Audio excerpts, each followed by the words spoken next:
So, good evening, everyone. Thank you for coming. Um, Thank you for showing up on this rainy night. I don't know if you hit traffic on the way, but it's nice to have some people in person. I think this is actually probably the first talk I'm giving with a group of people in person after the past couple of years. Most of the talks have been all online, actually. So it's nice to have us together in person.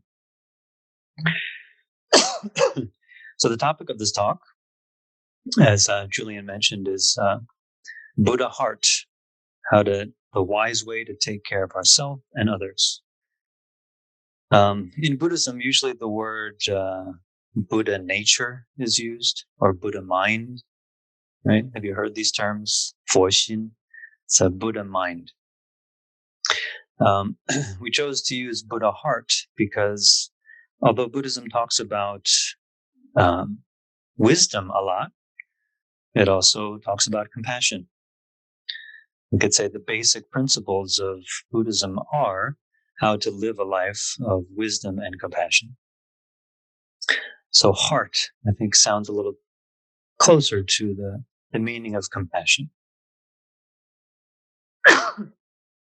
So for for the talk part, I'll use Buddhist principles to talk about wisdom and compassion, but maybe use some different terminology and frame it in terms of taking care of ourselves and taking care of others.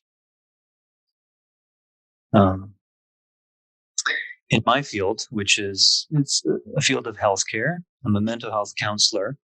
But in addition to the counseling field, in the field of any kind of healthcare for doctors, nurses, people who are frequently taking care of other people, people who are suffering either physically or mentally, this idea of self-care is often mentioned.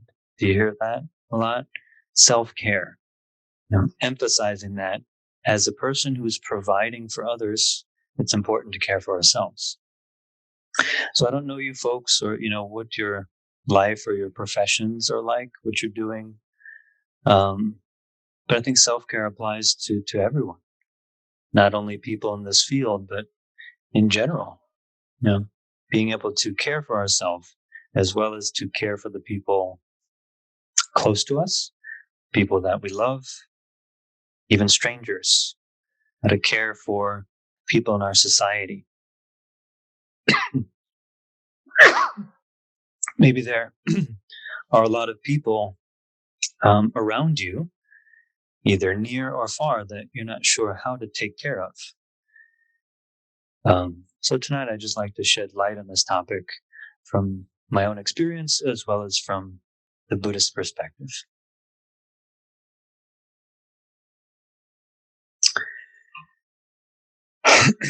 So I flew here. I'm from New York. I flew out here last week to lead a retreat here. So this is, the second activity. And every time I fly, I just have a very strong impression of when they do the safety introduction.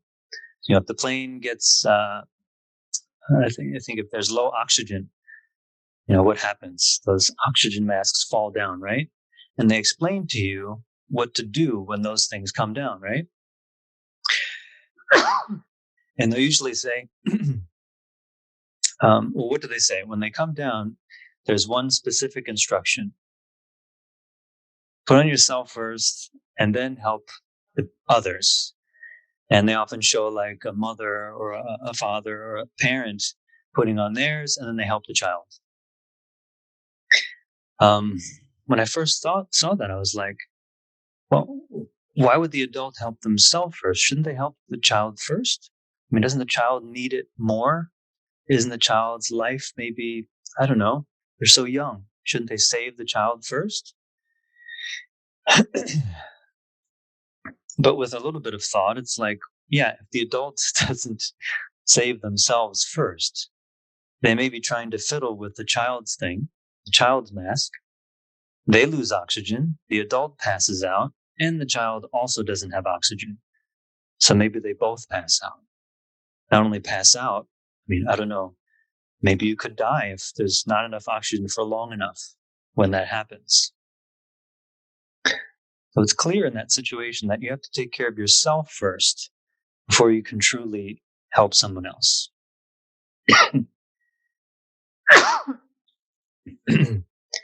In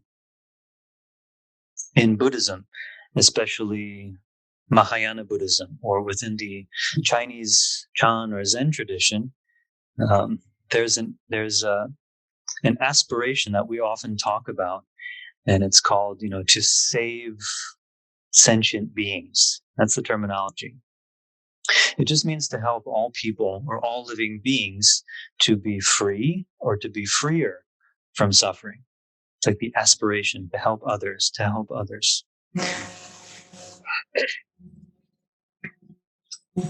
But should we put all of our attention on helping others and completely forget about ourselves? Especially for Buddhists. I don't know how many of you identify as Buddhist. Anybody here? Show of hands and get a sense. Some are Buddhist, okay? Some not, just fine.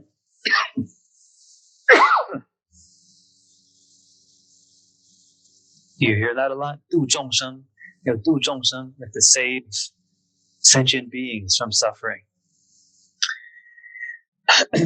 So in some cases, the emphasis may be so much on taking care of others, maybe we forget to take care of ourselves. Is that possible? That in trying to so-called save other people or just help relieve other people's suffering, is it possible that we may be ignoring ourselves and actually causing ourselves harm or forgetting about this sentient being, this living being, in trying to be so helpful to others? Maybe we are actually harming ourselves. Excuse me. So the true meaning of 度众生, or to save all beings, includes ourselves. Includes helping other people with their issues, with their suffering. If we can share Buddhism with them, that's fine. We don't necessarily have to preach or try to convert people. We can just do our best to be caring as Buddhist practitioners or as people trying to better ourselves. But it includes ourselves. 度众生, we're also sentient beings. We're also living beings that need saving, that need helping, right?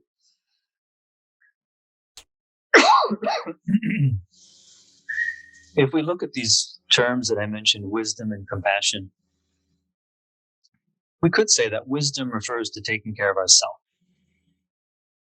Wisdom, as my teacher, Chan Master Sheng Yen, or the founder of Dharma Drum, used to say, Chinese is 智慧不起烦恼. Wisdom means not creating trouble for yourself, right?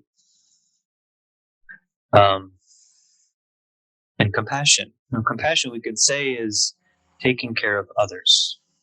Roughly say that.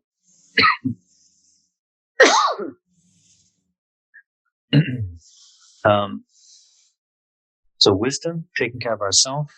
Compassion, taking care of others. We can look more closely at that. What does this really mean? But first we can say that in order to be compassionate, in order to take care of others, we need wisdom. We need to really understand how to take care of ourselves if we truly want to take care of other people.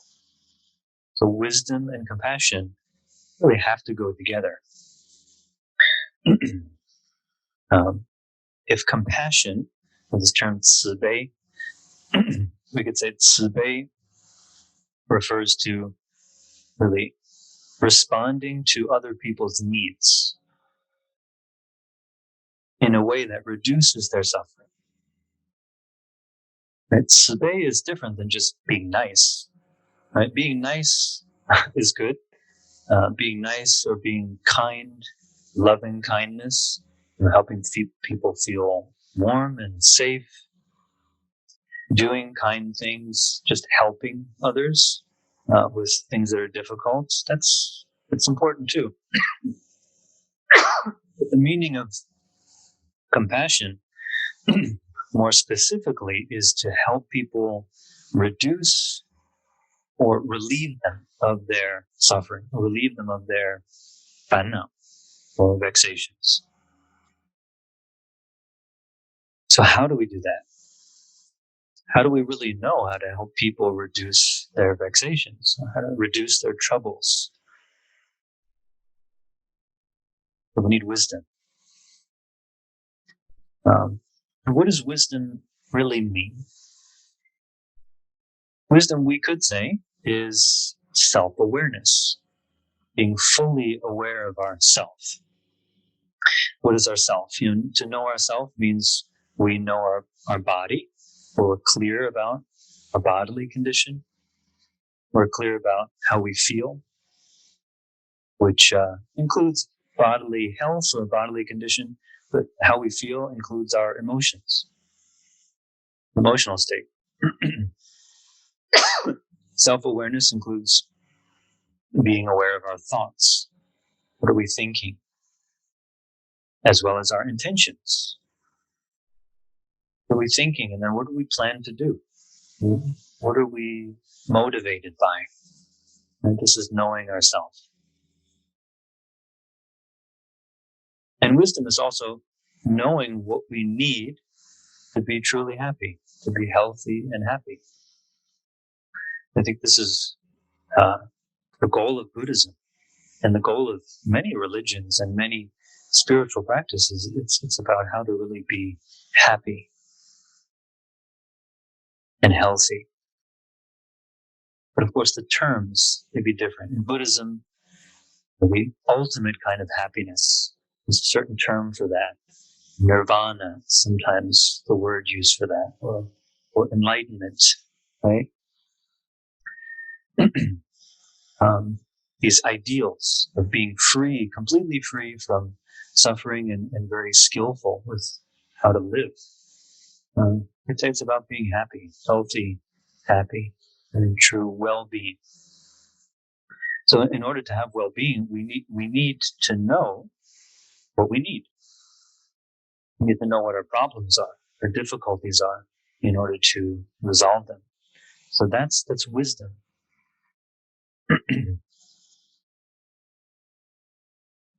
But does it mean, we just think about ourselves a lot? We kind of think, okay, let's see, what do I need?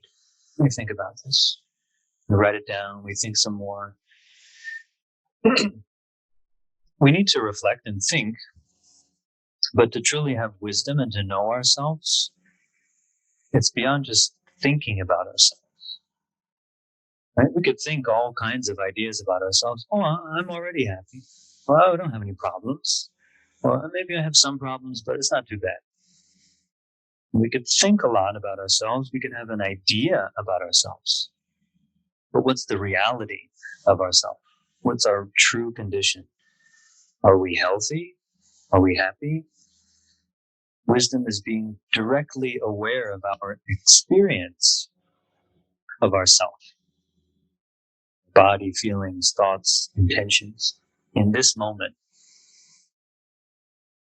Not just thinking about what we're like in the past or what we could be like in the future. We are fully aware of and experience ourselves in this moment and moment to moment.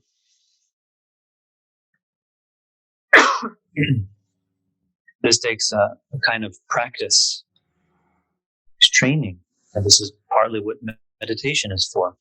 Sitting meditation and various mindful practices. There for experiencing ourselves. What is my condition at this moment? Experiencing, being present to ourselves.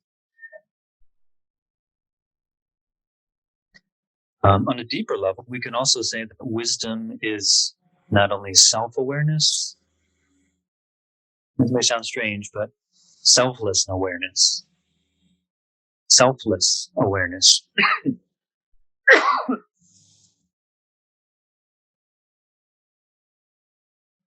Selfless awareness, what does that mean? It just means we're not so attached We're not attached to our body, feelings, thoughts, and intentions. We're not attached to ourselves. What does it mean to be attached to ourselves? Well, kind of how we often worry all the time about our body, or worry all the time about what people think about our body. We worry about our health. We worry about what we look like, what other people think about us. We worry about when we speak and share our ideas and thoughts, what people think about that. We worry about how we feel. Or maybe we regret about things we've done, the intentions we've had, the behavior we've engaged in. I mean, is it just me, or do we often think obsessively about ourselves, and mostly about ourselves, occasionally about some other people, but oftentimes we think about how other people can be good for us or bad for us, all in relation to me, what I want, what I don't want. This obsessive, very busy and noisy mind full of ideas about ourselves, that's what we can say is self-attachment. Wisdom is not being attached to ourselves. Still taking care of ourselves, still using our body and mind as to live our lives, but we don't worry so much. We don't need to regret things. We don't need to obsess. We can take care of things.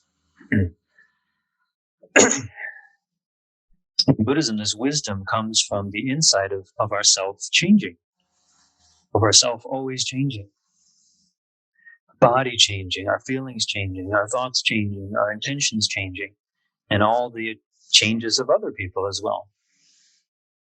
This inside of change and the inside of how everything about us is actually depends on other people and depends on our environment. We can minimize or reduce this self-attachment.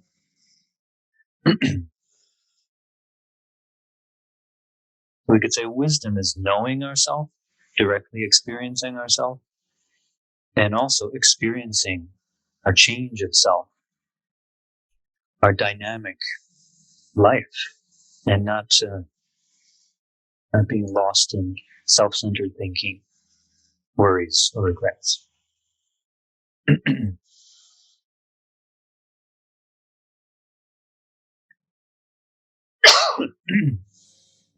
So this is the basis of wisdom. And wisdom then would include, if we know ourselves very well, it's more likely that we would know what other people need or have a sense of what other people may need. We may not be able to read their minds. Most likely we can't. But we may have a better sense. We may just get a sense that someone needs someone to listen to them. Or like at the end of retreat, someone was sharing here and she started crying and she felt, she said she was feeling very depressed, very sad. And the woman next to her just said, I think you need a hug. Is that what you need? And, they embraced. I don't know if that's what the woman needed, if she liked the hug, but maybe she did. Maybe the person sitting next to her just felt that. She felt she just needed some support, needed a hug. I don't know. Maybe we can ask her, which is also wisdom. Wisdom is knowing when we don't know. Okay?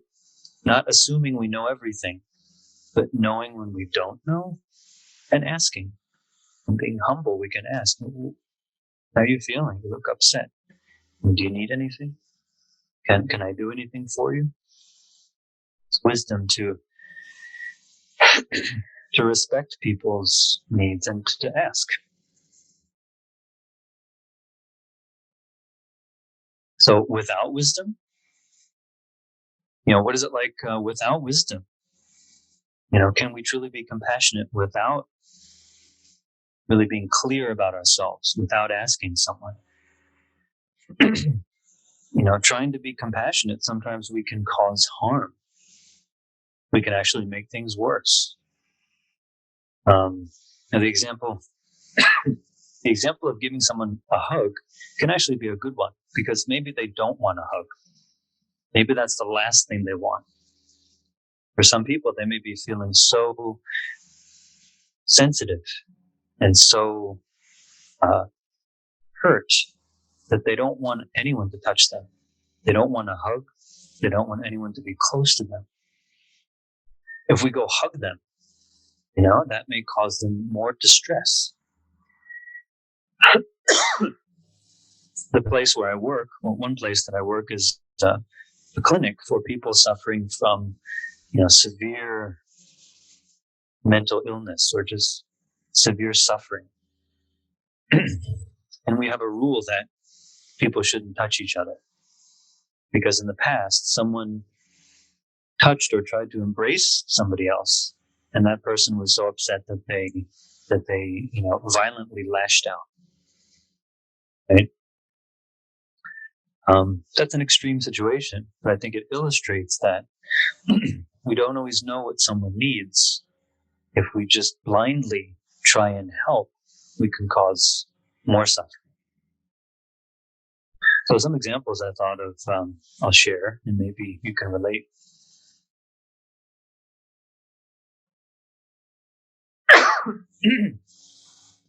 One is where, maybe we ourselves, we feel kind of miserable or very unhappy at the moment or often, but we like to encourage other people and give them advice. Maybe this kind of person, always giving advice to their friends. It's often like a friend, the one who knows it all and who's got all the wisdom, is here to save sentient beings. They're very quick to give advice. But maybe the friends don't want to hear it. And maybe a lot of people don't want to hear it. And it makes people feel irritated or even disrespected. Maybe they just want us to listen to them. They don't want advice. Maybe they just want us to listen.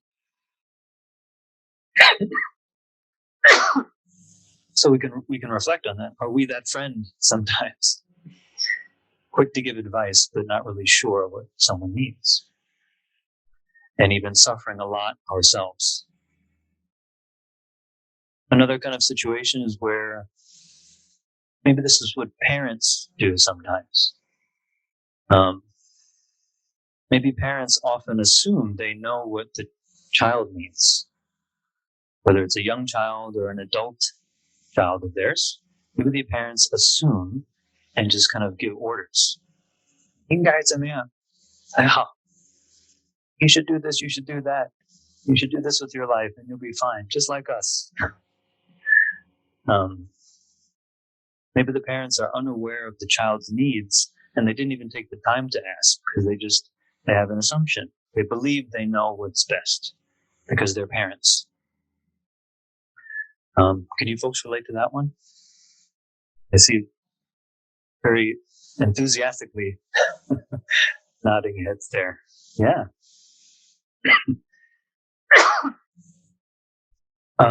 Maybe even with strangers. If we see a stranger who looks like they're in need, and maybe we just sort of, could say impulsively try to help or do something. We just see, they look like they're in trouble. Let me go help. But that person who doesn't even know us doesn't want any of our help, doesn't want to have anything to do with us.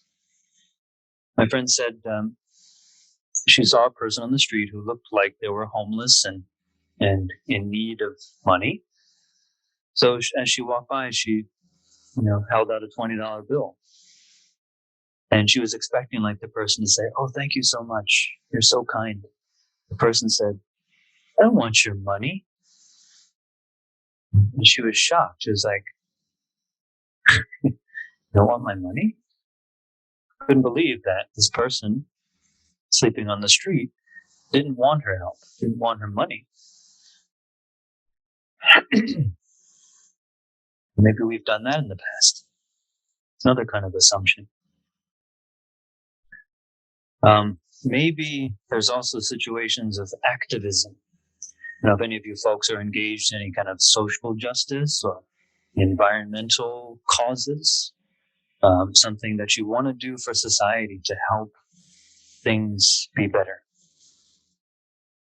Sometimes with activism, in having this virtuous desire to help the world, is it possible that sometimes we feel that we're not at fault, or that we're flawless, we do everything right, but it's other people who are to blame, other people causing the troubles in this world, other people polluting the environment. I went to a school for environmental science, and I saw very often people um, having protests and, screaming about who's doing something wrong, and these people are, terrible. This company is evil. All these people, they would use words like that. These people are evil. We had sweatshirts that were made in sweatshops, in factories, at the time, poorer countries, and all these clothing, were being produced for this university at a very low cost at the expense of those workers. No, it's something that needs attention. We need to take care of those workers. That's what they were, part of what they were protesting for. But they were also calling like the president of the school, like this evil person. You're an evil person for having our clothes made there. A lot of blame and criticism and kind of violent speech towards this president who may not have been so well informed about where the sweatshirts were made. So for the protesters, are they flawless? And is the president, evil? President of the university, are they evil? Sometimes when we get involved in activism, we create this intense opposition where we're righteous and other people are to blame or completely at fault. That's also lacking wisdom. For people in my field, either mental health professionals, healthcare workers, and I would even say, in religious communities, the monastics, the ministers, who are also professionals of mental health, the spiritual health. Sometimes while we're busy helping other people, maybe we're harming ourselves by overworking, exhausting ourselves, trying to do good, trying to, do zhongshan, save sentient beings, while this sentient being is, suffering and exhausted and ill because of that. So these are just some examples and different contexts where a compassionate intention is great. But when we're lacking wisdom, we can still cause harm to others and ourselves.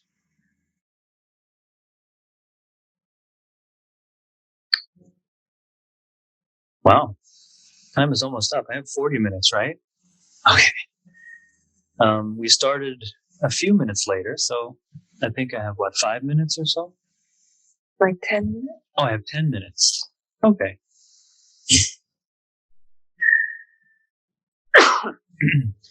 So, how can we develop wisdom?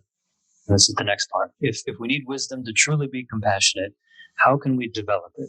And what are the basics of taking care of ourselves? Wisdom is taking care of ourselves. This is like the basics of living a healthy life. Sleeping well, eating well, exercising, working but not overworking, having fun, right? Having a social life, social connection. And, having practices to train our mind or to calm our mind, to develop clarity, right? If we're all about mental health, but we don't go to sleep, we don't sleep enough, we skip meals all the time, we don't exercise, we work too much, we don't have fun anymore, we don't have leisure time because we're too busy working and we're too tired to have any fun. And so we don't have a social life at all.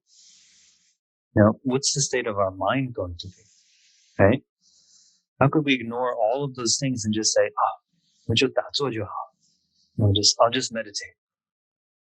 Let me just meditate, get enlightened, and then I'll think about getting to sleep on time and eating well and all that stuff.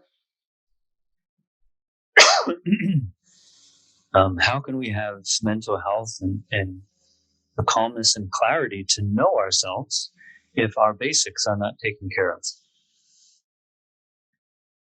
So the Eightfold Noble Path that the Buddha talks about is not exactly this formula. It's not right diet, right exercise, right leisure, right social, right? He doesn't use those terms, but this is all included in it. For example, right livelihood is choosing a career that doesn't create harm, but it also includes working in a way that's not harming ourselves.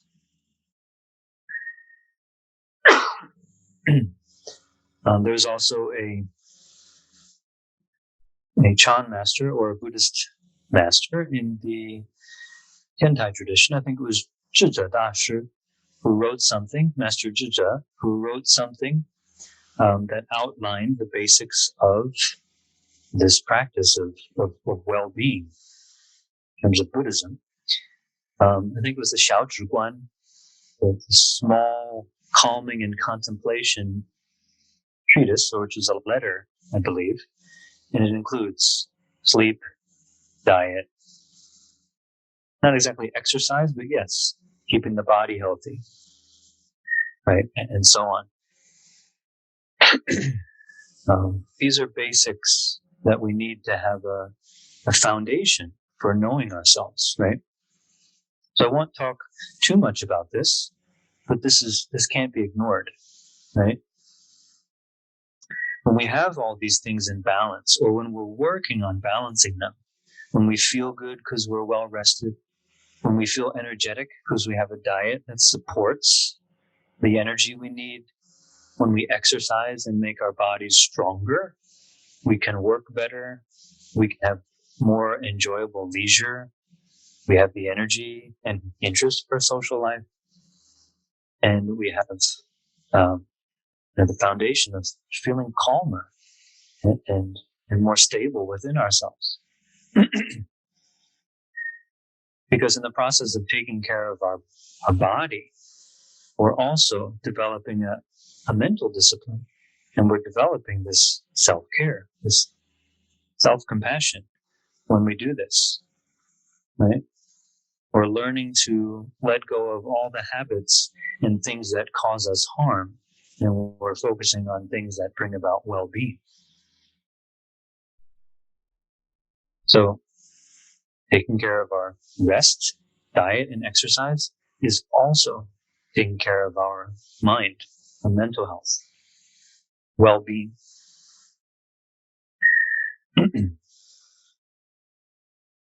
So this is the foundation for then caring for others, right?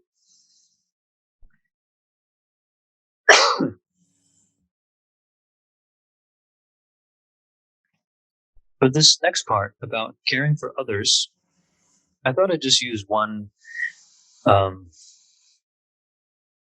of topic as an example of caring for others, because I feel within the teachings of Buddhism, it's lacking teachings on communication. A lot of the Buddhist teachings were about self-awareness, wisdom, liberation from self-attachment, but there are very little on skillful communication, how to actually engage with someone else verbally, as well as in communication, whether it's verbal or silent. So I'd like to talk about feelings and communication, and I'll try to be brief because I'm almost out of time. But the word sentient beings, 众生, or 有情,众生, it's what? It's living beings who have feelings, right? 有情. It's about feeling. Of course, different living beings have intellect also, have some complicated intellects like humans, some animals. But it's the basic idea that living beings with feelings, that have nervous systems, that have sensation, sometimes painful sensation, sometimes pleasurable sensation or feelings, sometimes pleasant emotion, joy, sometimes painful emotion, sadness, and sometimes peacefulness. A whole spectrum of physical and psychological feeling.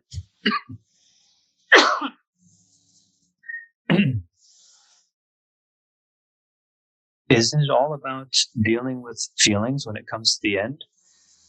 I guess we talk about liberation or freedom from suffering, but doesn't suffering show itself in feeling, in how we feel? Not just an intellectual thing.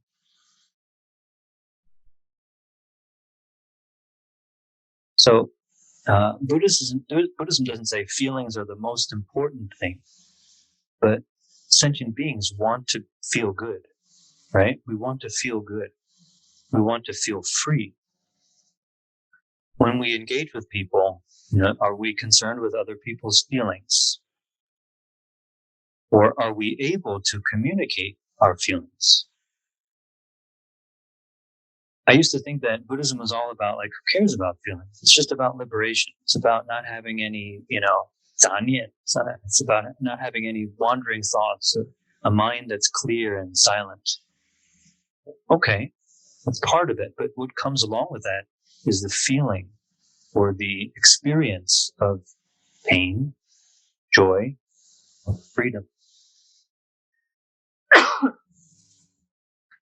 If we're not liberated, then we also have emotional changes and emotional turmoil within ourselves. What about expressing those feelings? What do we do when we have them? Should we express them? Or should we just shut our mouths and just meditate? And whatever we feel, just, try to absorb it or transform it. And I used to think, people who talked about their feelings were just overly selfish people. And didn't the Buddha talk about transcending yourself? You're always talking about your feelings.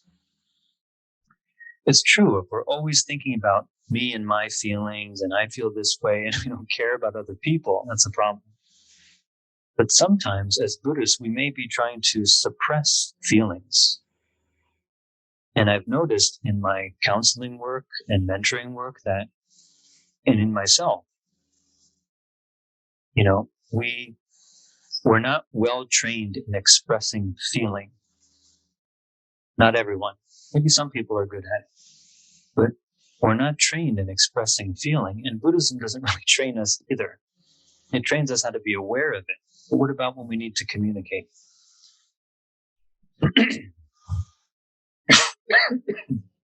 Excuse me. If we're able to communicate feelings, the main benefit of communicating feelings and encouraging others to communicate how they feel, it can make people relieved of their stress, relieved of the painful feelings, right? Does anyone ever ask you just, how are you doing? How do you feel? And you have a chance to tell them, oh, I'm so tired. I haven't slept, or I'm always staying up late, or whatever. We feel better because someone's listening to us and they hear how we feel. Or, how do you feel? It's oh, I feel great. This just happened. I want to share this. I feel so happy. Isn't that healing in a way? So by caring for inviting someone to communicate how they feel, this is one way of caring for others. We're providing them a space to share, whether it's pain or pleasure. This can be very healing.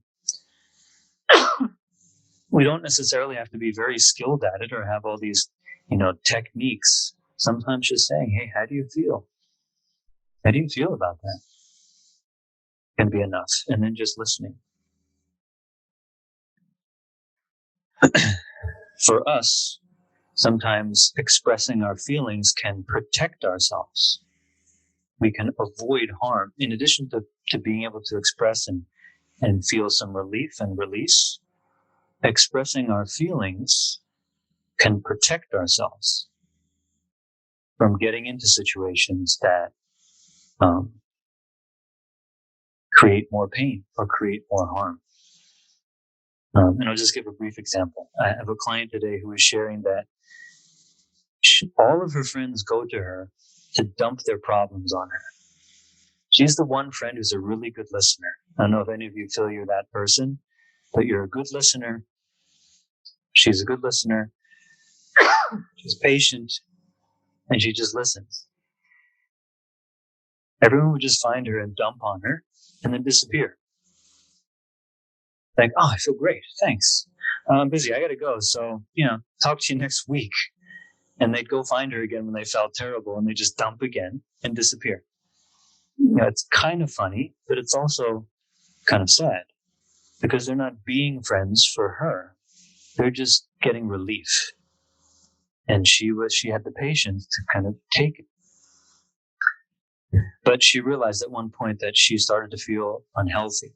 She started to feel burdened and very heavy by just absorbing and having to hear everyone's pain, and nobody's asking her, hey, how do you feel? How are you doing? So one technique that we discussed is expressing how she feels to create a boundary, to stop a behavior that's creating harm for her. She expressed, or she's practicing expressing that, to her friend, hey, I care about you. It sounds like you're in a tough situation, but I feel I don't have the energy to listen. I feel I can't listen to you. Sorry. So, I suggest you take your problems to a therapist, right? Or you can share with other people, but I can't do it. And she drew the boundary. Take care of herself, protect herself from this burden, and to protect her friend, so that her friend can find a professional, which she believed that person needed a professional, not all the time, but to find someone else or to find others who can support that friend of protecting herself, caring for herself, and caring for others. So compassion is sometimes saying no and creating a boundary. And that can be done through expressing feeling, right? If we just use reason, like, I'm busy now, they say, oh, so when are you not busy? You're like, man, why am I not busy? Or if you answer and say, well, can't you do this to kind of help yourself and maybe do that? And they're like, well, that doesn't work. I tried that. It's a lot. If we use reason to try to create a boundary, it doesn't always work. It's much more easily crossed or challenged, especially if they have their own reason. If we express our feeling, hey, I'm sorry, I can't listen. I feel exhausted. Can they argue with that? They can try, but we've said it. I'm sorry, I'm exhausted. I gotta go. This is protecting oneself and protecting others. And how expressing feeling in a skillful way can bring about healing and bring about, care. So to conclude, wisdom and compassion, when seen together, it's caring for self and others as an integrated whole. Our well-being is the well-being of our friends, is the well-being of society. The well-being of society should be the well-being of ourselves. So this is just some food for thought of the Buddhist perspective of wisdom and compassion, self-care, care for others. I think I should finish here because of time. Yeah. I think that would be a great place to end. Thank you so much, David. Yes, so for me personally, I know that was very helpful, especially these days. You specifically mentioned an instance where people weren't getting enough sleep. That's definitely me. So it's really great to just hear these tips. So now we will have our Q&A session. I think we'll have around 20 to 25 minutes. So for those on Zoom, the chat box should be open so you can write your questions in there. And for those of you here in person, you can think of your question and raise your hand. But while you're thinking, maybe I can just ask the first question. So for me, I'm quite curious to know, because you say in order to take care of ourselves, we need to meet our basic needs like sleep, nourishment, etc. But I'm curious to know your opinion. Why you think that's such a difficult thing to like implement, even though it's like in a way it's common knowledge that these are so important. But in this day and age, it seems like this is something people don't prioritize. Like, would you say there's a reason for that? Sure. And myself included. Why do we not take care of ourselves, even though we know how? Like, there's probably something we'd rather do. We know it's time to go to sleep, but there's something fun to watch. And we know it's time to sleep, but it's such an exciting conversation. Or we know it's time to sleep, but we just want to do more work so we have less work to do tomorrow. Right? We could say the culprit is 贪嗔痴, craving, aversion, and ignorance. But we're not fully aware of our condition. Sometimes we're not even aware that we're exhausted because we're so focused and so motivated to get something done. You know, our eyes are bloodshot, our body is uncomfortable, but we may not be aware of it. Now, that's ignorance, that's lack of self-awareness. And then maybe we really want to get something done so bad. It doesn't have to get done, but we really want to finish it. It's kind of craving. So the solution is simple, but it can be so challenging because our craving, our aversion, and our lack of awareness is so deep.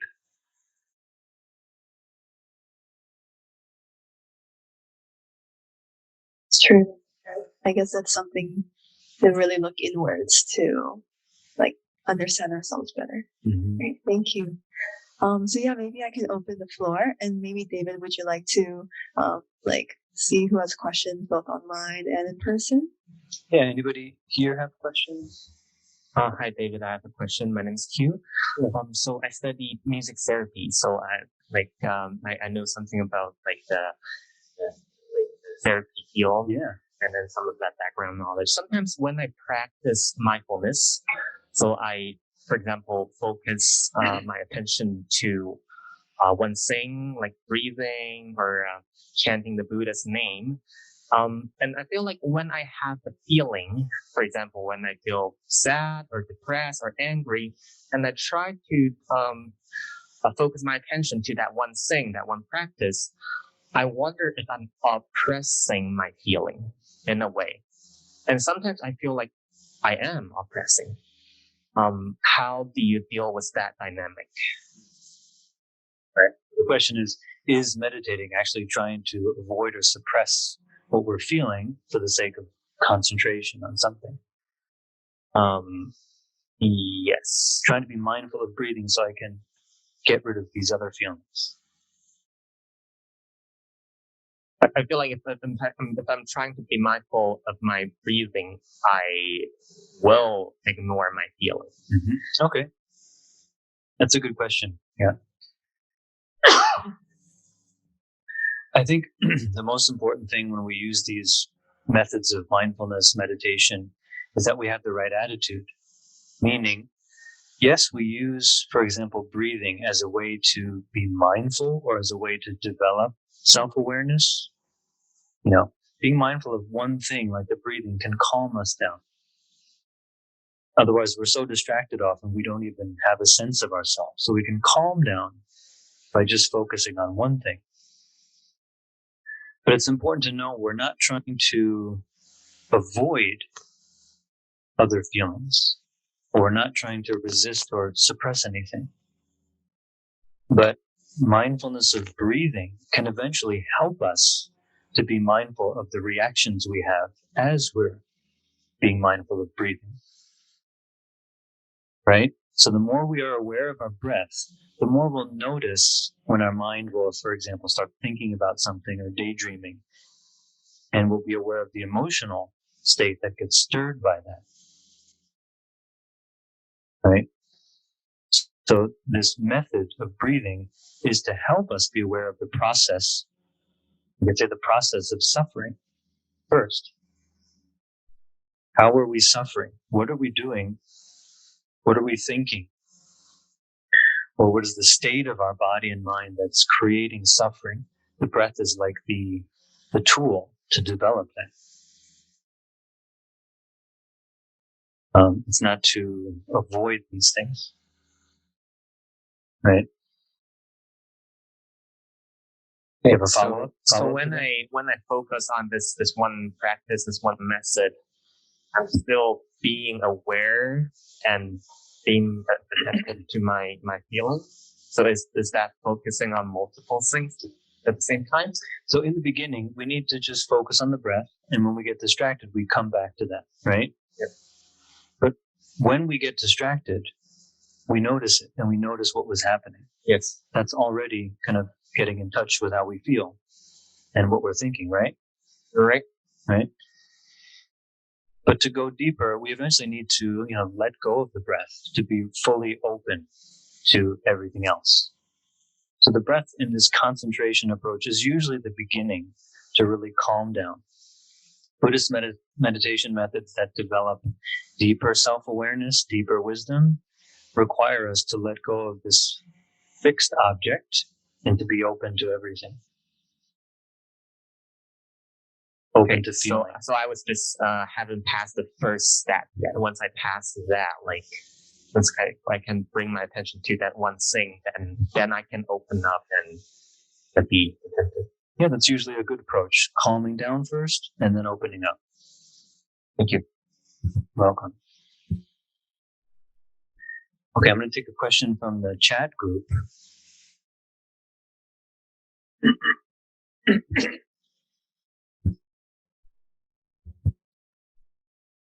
Okay, so there's a question here. How do we deal with anxiety over self-care concerns regarding spiritual observances?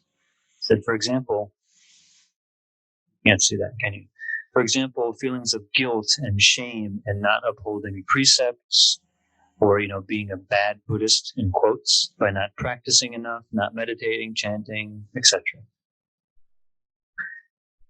That's a great question. Does anybody feel pressure to be the perfect Buddhist, chant every day, or do this and that, or you have to fit the formula of what Buddhists do? Some people may feel that kind of pressure. How do we deal with the anxiety? Well, kind of the way I see it is we should be practicing in a way that's joyful. For some reason, I've met a lot of Buddhists who are very unhappy or so serious about it. They're less and less happy or something. It's just too serious and when they're overly serious, they can be self-critical, self-judgmental, and then also very critical of other people. It's like, oh, you're not keeping precepts. You had a chicken sandwich. You should repent. Repent for your sins. Practice should be a joyful thing. So how can we design our day-to-day Buddhist practice that fits our life, fits our life situation? If you want to do chanting and these different observances, that's great. But maybe you can't fit everything in there. And we're not going to be perfect Buddhists. We're all going to break the precepts at some point. A certain precept here, a certain precept there.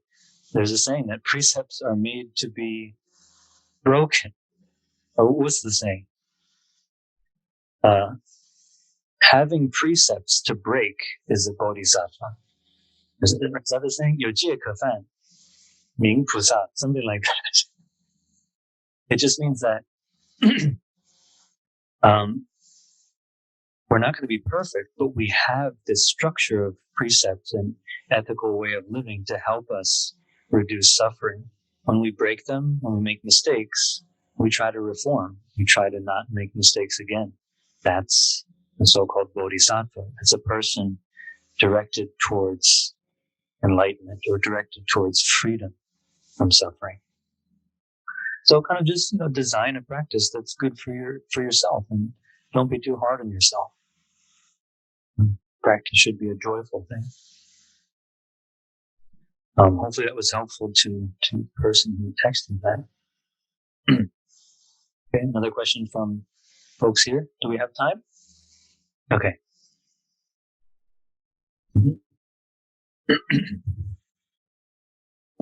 Hi, David.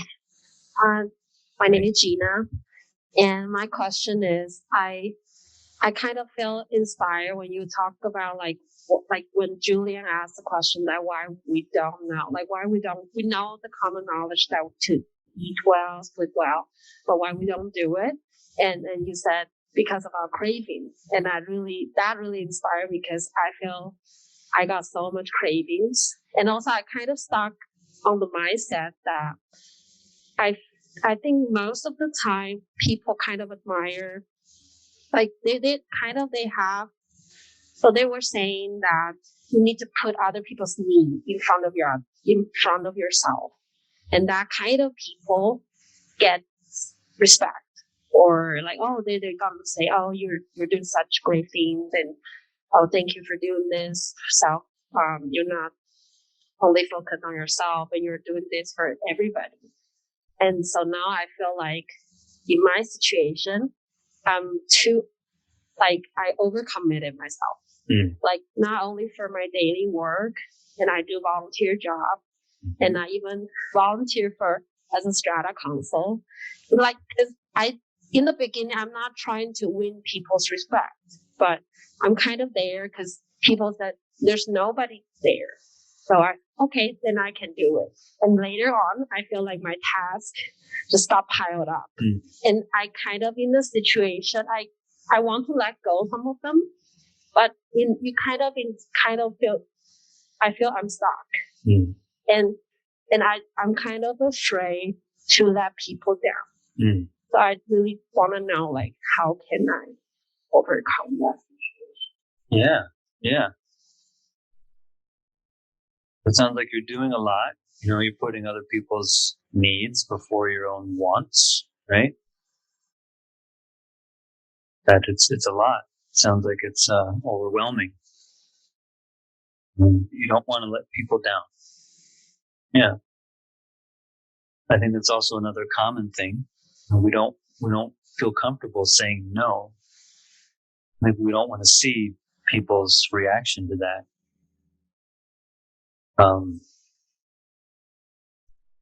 What's more important though? Is it pleasing others?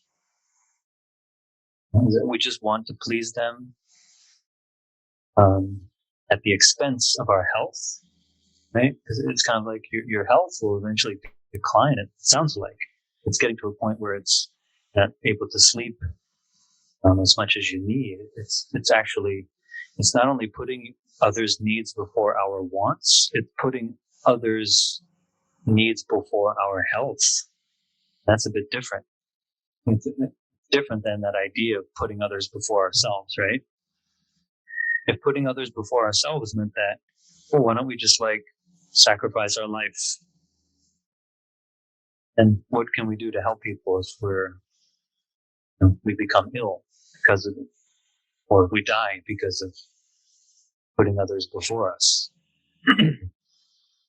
So I think one way to help is to look at the priority. Caring for others, are we also caring for ourselves? Right? And if we have that as a priority, we know it's okay to let people down. That's their problem. Right? It's like their expectation. Are we here to fulfill sentient beings' expectations, or to just really help sentient beings, help people? Sometimes letting people down is helping them. We're helping them. When we say no, we help them find more resources. Either directly by saying, I'm sorry, I can't help, but I can recommend so-and-so. Or, I'm sorry, I can't help. They have to find other resources, which benefits them and, can relieve your burden. So, this is where boundaries can help, expressing how you feel to these people. I really want to help you. I think you have a wonderful cause, but I just can't do it. I'm feeling sick. You can't argue with that, right? So it's expressing both. I really want to help you, but I can't. And sometimes it's really funny that in my head, it's just there's so many thoughts kind of talking to each other. Like one thought is telling me, like when I'm feeling tired, exhausted, or feeling challenged, and one thought is telling me, like these are opportunities to help you grow. Like you have to just push through the pain. And another thought, like, no, I'm tired, I'm exhausted, and so it's like there's constantly like fighting. Mm-hmm. I mean, sometimes it's a good opportunity, but again, if it's at the expense of our health and well-being, we want to continue with this opportunity. How can we grow if we're getting sicker and sicker? Right? If it's uncomfortable, that's different. Like it's uncomfortable, but we're learning and we're growing. That's different. We're in good health. We're developing our health and well-being. If we're not only uncomfortable initially, but we're ill and our health is declining, then that's the problem, right? Thank you. Thank you for your question. Okay. Okay, so first, may I ask questions in Chinese? Sure. Yeah. Okay. 我想问一个特别简短的问题，就是疫情这2年，就人们的精神有很严重的问题，然后您也是这个 mental health 的这个 counselor 对吧？然后您觉得在就是这些 cases 当中，就是他们是在疫情之前这些东西就是这些 mental health issue 就是存在的，还是说只是pandemic 之后大家对这个就是更关注了，所以才会就是爆发的这么明显，而且现在很多的这个 social media 也在去引导人们去怎么去就是在这个mental health 这方面要怎么注意啊，或者是一些知识的分享什么的。就是所以简短来说，就是您觉得在您的经验当中，到底是这些东西在很早之前就存在的，还是说疫情之后产生了一个 mental health issue 的爆发？谢谢。 Okay. I'll try to answer in Chinese. Either way, okay. Chinese English is okay. Okay. I just prefer speaking. Okay. So let me try to answer in English, since the people online, I'm not sure how many speak Chinese. But the question was basically to rephrase it and correct me if I'm wrong. All the mental health issues that people have been talking about these days after the pandemic, are these mental health issues due to the pandemic mostly, or have they always been there? It's just now we're talking about them. Is that it? Almost? What did I miss? 再说我 miss 掉的部分。Okay. Yeah. Yeah. You're right. It's a question. Okay. So I think mental health has always been an issue. We all suffer. In the Buddhist context, we just call it suffering. In the clinical world of healthcare, it's called mental health illness or mental illness or mental health issues. I think it's always been there, but definitely the pandemic has sort of exacerbated or brought out some of the problems, because during the pandemic, all those basics were out of balance, right? People were losing their jobs. We were all locked at home, or most of us, or many of us. So being confined to a space, their social lives were, limited, and now socializing with people every moment of the day that we didn't necessarily want to socialize with also creates pressures. Exercise, diet, everything. It's like all these things were thrown out of balance. And especially the worry of what's going to happen. This is such a new thing to experience for our modern society. It's kind of like these are all conditions that are touching these mental health issues that already are within us.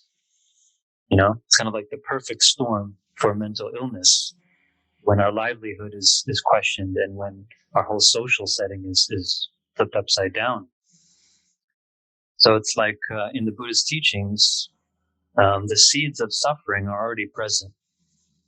They may not manifest unless they're watered, unless there's conditions to bring them out, but they're there, sleeping within our mind. So, to answer your question, yes, mental health issues are always there. The pandemic brought them out, but it's actually good that now people are more comfortable talking about mental health, counseling, therapy, at the same time still making use of these religious practices or spiritual practices to care for the whole person. That's what I think. Thank you. Sorry, can I have a very short question for more? Thank you. 我还有一个小小的问题，就是刚才您提到那个，就是要 create boundary to some like like garbage dump or something like that。我觉得这个当您刚才讲到这个的时候，我觉得屋子里有很多人应该都在点头。然后我觉得这个也可能是很多佛教徒经常会遇到的一些情况。然后通过这个问题，我想到了一个点，就是我有在反思这个事情，就是因为我以前也是这种像一个接受体一样，一直在接受这些东西，然后我就开始形成了另外一个极端，去避免去绕开那些负能量的人。我觉得这样会不会影响我们慈悲心的这个一个延续？因为你会总想着要去避开它，因为你会怕自己受影响。对，您可以简短答一下，因为我们可能时间不太够。谢谢。Yeah, so the question is how to create a healthy boundary so that we are healthy, but at the same time, would we be avoiding helping people by doing that, right? Afraid of avoiding and kind of not helping people, not saving sentient beings. I think the simple approach is, what's the balance? Can we help a certain number of people, help one person, but we know when it's too much for us. We know when we can't take it anymore, we can't accept anymore or listen anymore, and we create the boundary, right? How can we help and at the same time feel healthy and maintain well-being?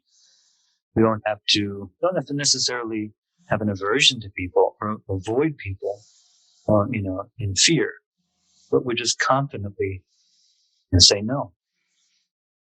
Or confidently say yes, we can. So creating a boundary is just communicating clearly. In some cases, maybe we do need to avoid completely some people. And any communication creates an entanglement. That's another kind of boundary. Which is fine. So finding a balance for ourselves.